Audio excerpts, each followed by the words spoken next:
Assalamualaikum warahmatullahi wabarakatuh. Kenalkan, kami dari kelompok 6. Kami di sini akan mempresentasikan mengenai materi keterampilan mengatakan variasi. Sebelumnya perkenalkan anggota kelompok kami. Yang pertama saya Ardiansyah Romadona, NIM 2019 35004.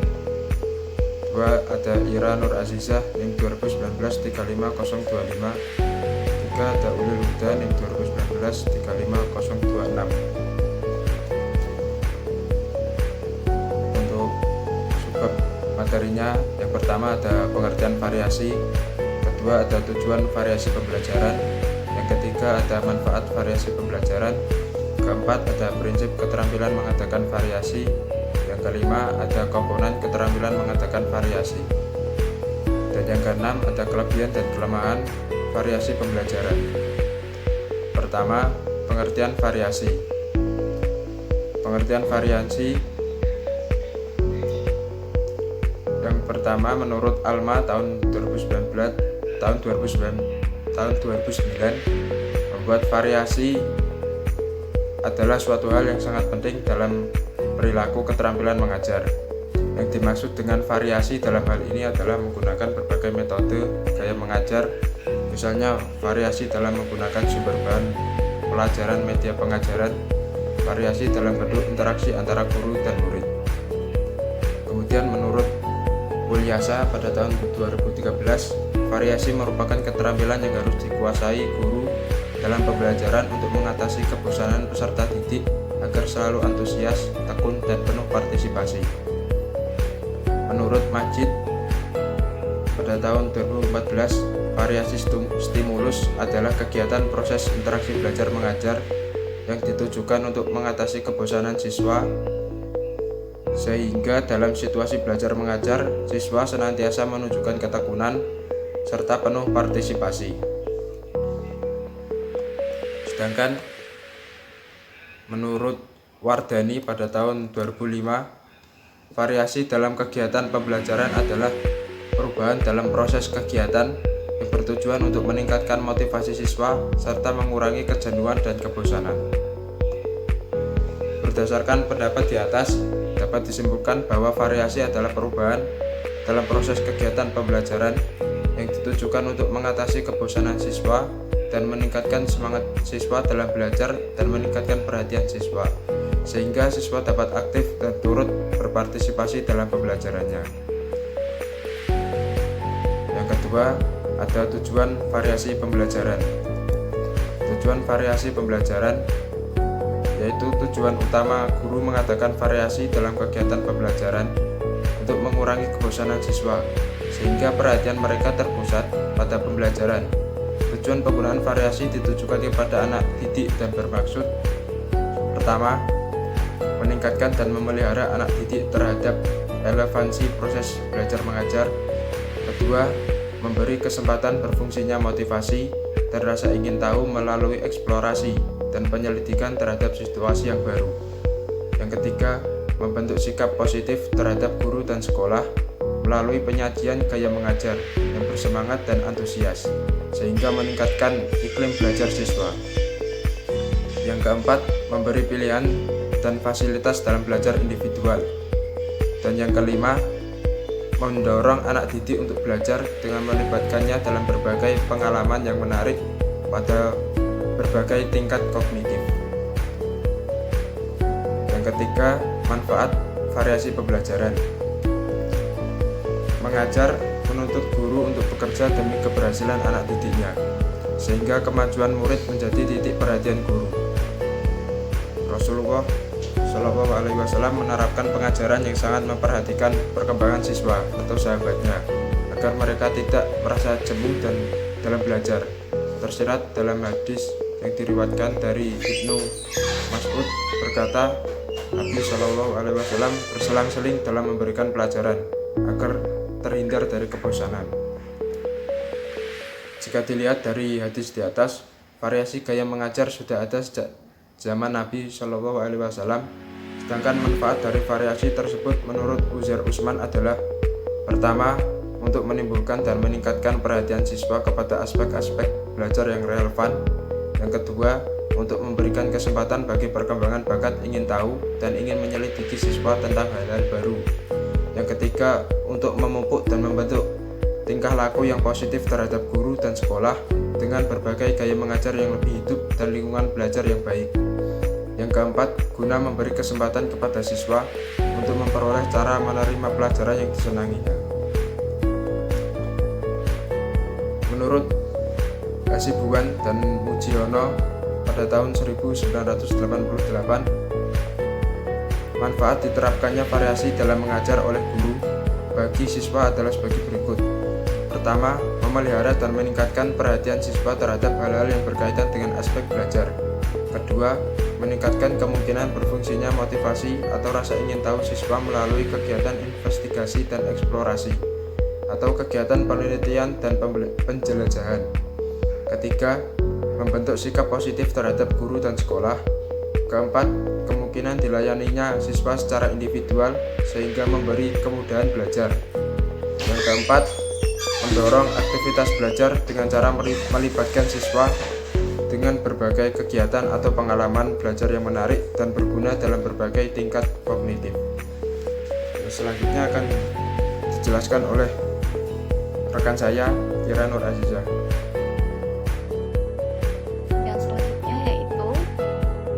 Kosasi menyebutkan bahwa manfaat keterampilan mengadakan variasi dalam mengajar, terutama untuk pemusatan perhatian dan pemberian motivasi adalah yang pertama yaitu untuk menimbulkan dan meningkatkan perhatian siswa kepada aspek-aspek belajar mengajar yang relevan.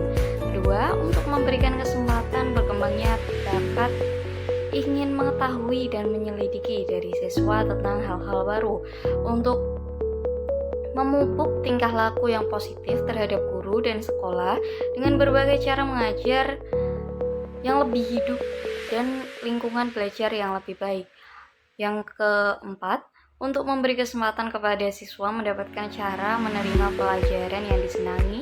Dan yang terakhir yaitu untuk lebih meningkatkan kadar cara belajar siswa aktif dalam proses belajar mengajar dengan melibatkan siswa dalam berbagai pengalaman yang menarik dan terarah pada berbagai kognitif.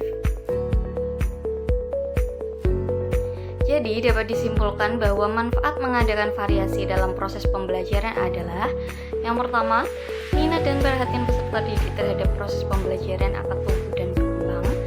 Kedua, rasa ingin tahu peserta didik dan ingin untuk mencoba dan melakukan semakin besar. Yang ketiga, tingkah laku dan sikap positif peserta didik terhadap guru dan sekolah akan berkembang. Dan yang terakhir, peserta didik dapat memilih cara belajar yang sesuai ranah psikomotor, kognitif, dan afektif peserta didik akan lebih berkembang. Pembahasan kita yang selanjutnya yaitu mengenai prinsip keterampilan mengadakan variasi. Beberapa prinsip variasi dalam mengajar, yaitu yang pertama, variasi hendaknya digunakan dengan suatu maksud tertentu yang relevan dengan tujuan yang hendak dicapai. Dalam menggunakan keterampilan variasi, sebaiknya semua jenis variasi digunakan. Di samping itu juga harus ada variasi menggunakan komponen untuk tiap jenis variasi, terutama menggunakan variasi gaya mengajar, dan variasi harus disesuaikan dengan materi pelajaran yang akan disampaikan agar menarik siswa untuk memperhatikan untuk mendengarkan penjelasan guru. Yang kedua yaitu variasi harus digunakan secara lancar dan berkesinambungan sehingga tidak akan merusak perhatian siswa dan tidak mengganggu proses belajar dan mengajar. Yang ketiga, direncanakan secara baik dan eksplisit dicampurkan dalam rencana pelajaran. Jadi penggunaan variasi ini harus benar-benar berstruktur dan direncanakan, karena variasi ini memerlukan keluasan spontan sesuai dengan umpan balik yang diterima dari siswa. Umpan balik itu terbagi menjadi dua, yaitu umpan balik tingkah laku yang menyangkut perhatian dan keterlibatan siswa, dan yang kedua yaitu umpan balik informasi tentang pengetahuan dan pelajaran. Menurut Hasibuan dan Mujiono, terdapat beberapa prinsip yang harus diperhatikan dalam menerapkan keterampilan mengajar, yaitu yang pertama, perubahan yang digunakan harus efektif. Yang Yang kedua, penggunaan teknik variasi harus lancar dan tepat. Yang ketiga, penggunaan komponen variasi harus terstruktur dan direncanakan sebelumnya. Dan yang terakhir yaitu penggunaan komponen variasi harus luwes dan spontan. Sedangkan Kosasi mengemukakan bahwa 3 prinsip yang berhubungan dengan penggunaan keterampilan mengadakan variasi dalam pelaksanaan pembelajaran, yaitu yang pertama, variasi hendaknya digunakan dengan suatu maksud tertentu, relevan dengan tujuan yang hendak dicapai, cocok dengan kemampuan anak dan hakikat pendidikan. Penggunaan variasi yang wajar dan beragam sangat dianjurkan. Pemakaian yang berlebihan akan menimbulkan kebingungan dan mengganggu proses belajar mengajar. Yang kedua, variasi harus digunakan secara lancar dan berkesinambungan sehingga tidak akan merusak perhatian murid dan tidak mengganggu pelajaran. Yang ketiga, variasi memerlukan susunan dan perencanaan yang baik, artinya secara eksplisit dicantumkan dalam rencana pelajaran. Komponen keterampilan dapat digunakan secara luas dan spontan. Jadi, dapat disimpulkan bahwa prinsip penggunaan keterampilan mengadakan variasi adalah relevan dengan kompetensi pembelajaran dan pengembangan karakteristik peserta didik, perubahan gaya mengajar belajar lancar dan berkesinambungan, dan perubahan gaya mengajar menjadi secara fleksibel dan spontan. Pokok bahasan yang selanjutnya yaitu komponen keterampilan mengadakan variasi. Komponen keterampilan mengadakan variasi dibagi menjadi 3, yaitu variasi pada kegiatan tatap muka, variasi dalam penggunaan media dan bahan mengajar, dan variasi dalam pola interaksi dan kegiatan siswa. Kita masuk pada variasi pada kegiatan tatap muka. Variasi pada kegiatan tatap muka adalah proses pembelajaran yang berlangsung secara tatap muka atau face to face antara guru dengan siswa dan sumber belajar lain. Proses pembelajaran melalui tatap muka akan menarik jika disertai kegiatan variasi. Misalnya variasi suara atau teach voice. Yang pertama yaitu perhatian dan motivasi belajar siswa akan dipengaruhi oleh suara guru ketika menjelaskan materi. Oleh karena itu, guru harus pandai mengatur suara tinggi, rendahnya, kejelasan maupun kecepatannya. Yang kedua yaitu pemusatan perhatian atau focusing. Upaya guru untuk mengajak dan mengkondisikan siswa untuk sesaat memusatkan focusing pada bagian tertentu yang dianggap penting. Dan yang ketiga, kebisuan guru atau teaching silent. Proses diam sejenak, tidak melakukan aktivitas apapun. Diam sejenak setelah terus-menerus guru berkomunikasi secara lisan menjelaskan materi pembelajaran tersebut pada pergantian strategi dari berbicara ke diam sesaat. Yang keempat, kontak pandang atau eye contact. Selama pembelajaran berlangsung, perhatian siswa dijaga. Ketika guru melakukan eye contact dengan siswa, maka siswa akan merasa dirinya diperhatikan dan perhatian belajarnya akan terpelihara.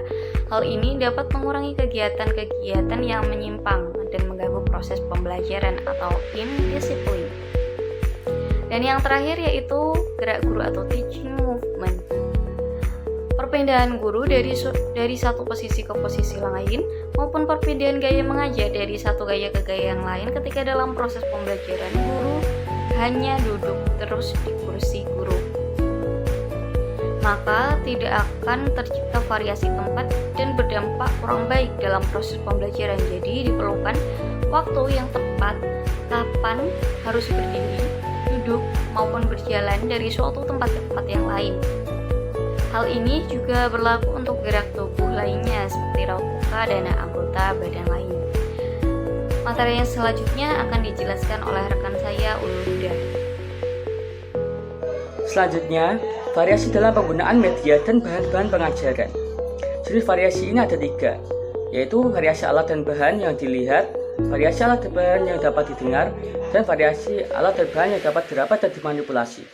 Sesuai dengan karakteristik yang dimiliki siswa pada umumnya, sifat atau jenis tujuan pembelajaran yang ingin dicapai, dan karakteristik materi pembelajaran, maka variasi penggunaan alat dan media pembelajaran dapat dikelompokkan menjadi A. Alat atau media visual. Alat dan atau media pembelajaran yang bisa dilihat, misalnya gambar, foto, film slide, bahkan grafik, poster, dan sebagainya. B. Ada alat atau media auditif, alat dan atau media pembelajaran yang bisa didengar, misalnya radio, tape recorder /suara, berbagai jenis suara dan yang sejenisnya. C. Ada alat atau media raba, alat dan atau media pembelajaran yang dapat diraba, dimanipulasi atau digerakkan, misalnya model, benda tiruan, benda aslinya, berbagai peragaan dan yang sejenisnya. Ketiga, ada variasi dalam pola interaksi dan kegiatan siswa. Dalam pembelajaran, proses komunikasi dapat kategorikan menjadi 3 bentuk yang dapat dikembangkan oleh guru, yaitu A. Komunikasi satu arah atau one way communication. Komunikasi yang hanya berlangsung satu arah, yaitu dari guru ke siswa. Guru bertindak sebagai komunikator yang bertugas menyampaikan informasi dan siswa sebagai penerima informasi. B. Komunikasi dua arah atau two-way communication. Proses komunikasi yang berlangsung dua arah, yakni dari guru ke siswa atau dari siswa ke guru. Kelebihan dari pola ini adalah lebih variatif dan proses pembelajaran lebih hidup dibandingkan dengan komunikasi satu arah. C. Ada komunikasi banyak arah atau interaktif. Proses komunikasi yang melibatkan banyak arah, yakni dari guru ke siswa, dari siswa ke guru, dan antar siswa dan siswa dengan lingkungan pembelajaran lainnya secara lebih luas. Pola ini lebih maju dan akan menciptakan proses pembelajaran model komunikasi interaktif dibandingkan dengan komunikasi satu arah dan dua arah. Selanjutnya ada lembar observasi. Untuk lembar observasinya terdiri dari 3 komponen pokok dan 10 pernyataan. Dapat dilihat pada gambar yang sudah tertera di PPT. Lalu yang keenam, kelebihan dan kelemahan variasi pembelajaran. Menurut Farihah 2015, keterampilan mengadakan variasi memiliki kekurangan dan kelebihan sebagai berikut. Kelebihan dari keterampilan mengadakan variasi. Setiap keterampilan yang digunakan oleh guru tentu memiliki kelebihan-kelebihan sehingga guru menerapkannya dalam kegiatan pembelajaran. Adapun kelebihan dari keterampilan mengadakan variasi diantaranya: 1. Kegiatan pembelajaran menjadi menyenangkan baik bagi guru maupun bagi peserta didik. 2. Peserta didik menjadi semangat, penuh perhatian serta ikut berpartisipasi dalam kegiatan pembelajaran. 3. Tujuan pembelajaran akan tercapai secara efektif dan efisien. Kekurangan dari keterampilan mengadakan variasi. Selain memiliki kelebihan, keterampilan mengadakan variasi tentunya juga memiliki berbagai kekurangan. Kekurangan ini sering terjadi karena guru yang kurang terampil atau kurang mampu menerapkan keterampilan mengadakan variasi, sehingga muncullah permasalahan-permasalahan diantaranya.